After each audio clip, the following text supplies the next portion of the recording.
100 రోజుల కూటమి ప్రభుత్వ పాలనలో పెన్షన్లు తప్ప ఎటువంటి పథకాలు అమలు చేయలేదని కాంగ్రెస్ కడప జిల్లా అధ్యక్షులు విజయ్ జ్యోతి ఆగ్రహం వ్యక్తం చేశారు.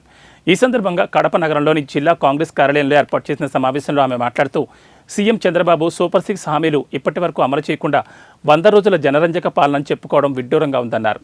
రాష్ట్రాన్ని అభివృద్ధి చేసి సూపర్ 6 హామీలు అమలు చేయాల్సింది పోయి ప్రజలను తప్పుదోవ పట్టించడానికి లడ్డూ రాజకీయం చేస్తున్నారన్నారు. టీడీపీ ప్రభుత్వం ప్రజల క్షేమాన్ని దృష్టిలో పెట్టుకుని ఇచ్చిన హామీలన్నీ అమలు చేయాలని ఆమె డిమాండ్ చేశారు. పాలన ఉందో మనందరికీ తెలిసిందే. పాలన ప్రభుత్వం ఏర్పాటై 100 డేస్ అయినప్పటికీ 6 గ్యారంటీస్లో ఒక పెన్షన్ తప్ప ఏది అమలు కాలేదు. పెన్షన్ అయితే టయానికి ఫస్ట్కి ఇచ్చినారు, కానీ మిగతాయి అంటే ముఖ్యంగా మహిళలను గౌరవించి వాళ్లకు సౌకర్యాలు కల్పిస్తామనేటువంటి ఉచిత బస్సు లేదు.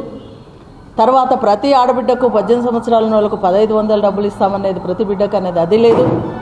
ముఖ్యంగా వ్యవసాయక దేశమైనటువంటి రాష్ట్రం అనేటువంటి మన రాష్ట్రంలో రైతులకు ఇచ్చే 20,000 లేదు. ఎంతోమంది నిరుద్యోగులు ఉన్నారు దేశవ్యాప్తంగా, రాష్ట్ర వ్యాప్తంగా. నిరుద్యోగ భృతి 3,000 రూపాయలు అది లేదు. అవి ఏమీ లేకపోయినా అది ఎంత జనరంజకమో మనకందరికీ అర్థమవుతూ ఉంది. మనం ప్రతి ఒక్కరూ ఓట్లేసి ఎన్నుకునేది ఎందుకు? ఒక్కొక్క సమయంలో ఒక ప్రభుత్వం ఉంటుంది. మొత్తం మనం కూడా పౌరులం. మన ఓటు హక్కు ద్వారా సరైన ప్రభుత్వాన్ని ఏర్పాటు చేసుకోవాలనుకుంటాం. గత ప్రభుత్వము సరైన మార్గంలో లేదు. ఏమేమి అవకతవకలు జరిగినాయి, ఏమేమి అభివృద్ధి జరిగింది,